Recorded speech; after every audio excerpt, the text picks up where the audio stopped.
And hello, everyone. Thank you for joining us on Let's Talk About Votes. I am your host, Star Swift, and we are here with the lovely Karla Black running for Congress in District 6 in California. How you doing? I'm doing good. How are you? Thanks for having me. I'm glad you're here. I'm doing great.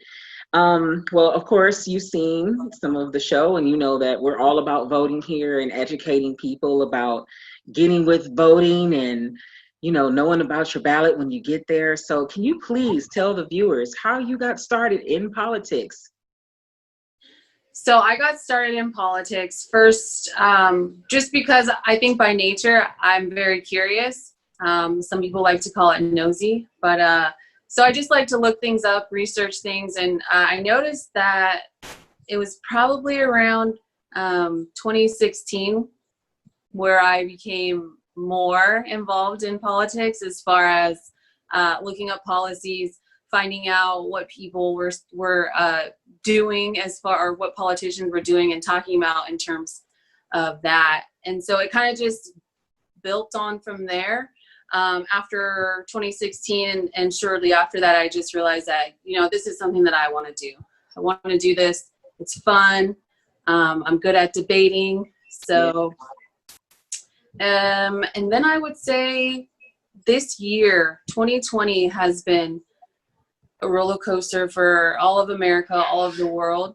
Yes. And I think that I didn't feel comfortable sitting back and not doing anything, especially the way things have been going as far as, the pandemic that's going on, and then the rioting that's going on. And then, so all of it was just making me very claustrophobic. And so I was like, no, I'm going to do something. I don't see anybody in my district who represents me and what I believe in. And so, and the person who has this district, she's a career politician. She's been there for 41 years, and it's just really time for her to retire.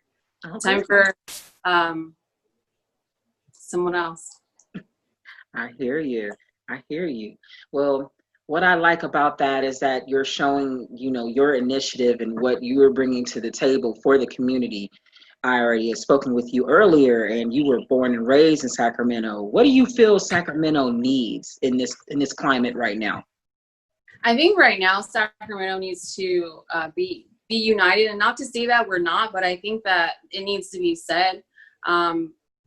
We elect our representatives to lead, and there's not much leadership going on right now. So I think as far as what Sacramento needs a leader. Sacramento needs a voice in Washington. Sacramento needs a voice here in our own state as well. I think a lot of the things like homelessness, our youth and education system is suffering. They're closing down elementary schools and high schools in our low-income neighborhoods.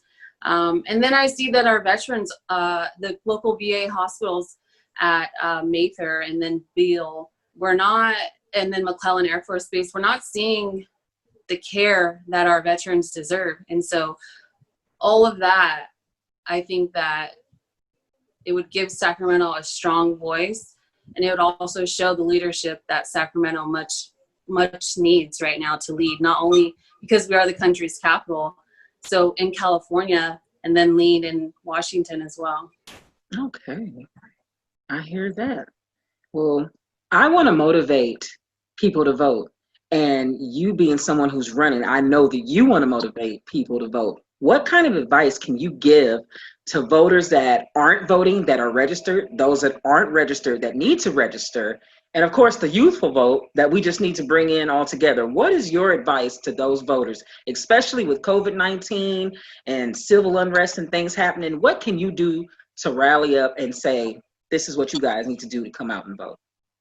So I think the most important thing, and I know it may not be the funnest thing, but you have to listen to what the people are saying as far as the candidates and what they're running on. You have to listen to their message, and first and foremost, does it resonate with you?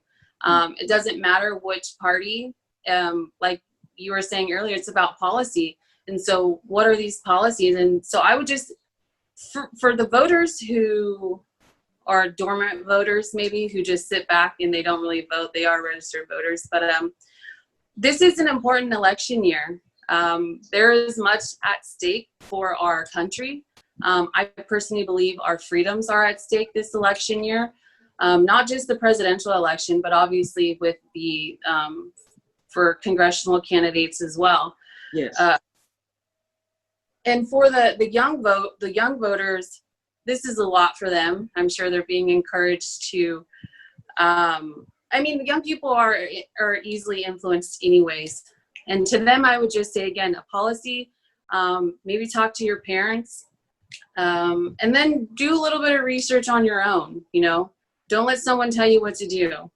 We've all been adolescent and teenagers before, and so we know how silly we can be. And maybe they think that this isn't important this year, but I think this is going to be for the history books, 2020. I'll agree. I'll totally agree. Do you feel that this, everything that's going on right now, do you feel that it's affected your campaign and how you're running it? Absolutely. Well, I would just say that, yes, because of the pandemic and the shutting down of just gatherings in general. And that's essentially what you need in order to campaign. You need gatherings. My campaign is relatively new. I started in 2020, May of this year. So it's about 2 months, brand new. Looking to campaign for 2 years and win my district in 2022. Okay. But I am a write-in candidate for 2020. I couldn't wait I couldn't wait till next year. I couldn't wait till after the election because of what was happening. I was like, no, not going to allow this, not going to sit back and say anything. At least if things don't go the way that I planned them, at least that I stood up and I said something and I did something about it. It's okay. I have kids. It's more than fine. We're good. And I only have one more question for you.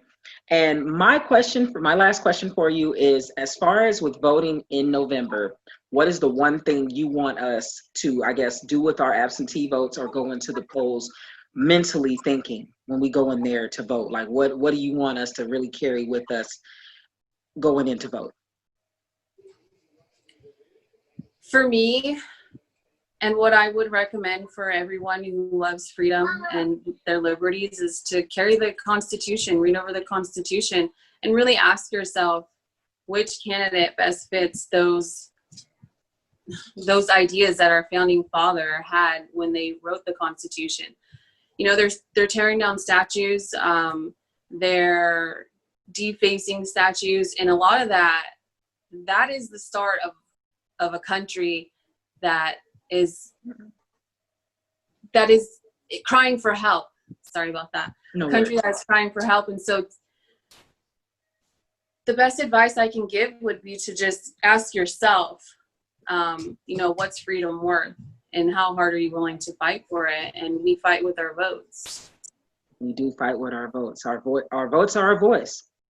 Right. Yeah, exactly. Our votes are our voice. And I'm glad that you lend your voice to us today. Thank you for the opportunity. I appreciate you and the platform that you stand on and encouraging people to vote. And it's really awesome. Thank you for the opportunity. I appreciate you. Thank you for coming out to Let's Talk About Votes. And hey, everybody, we'll see you next time. Thank you.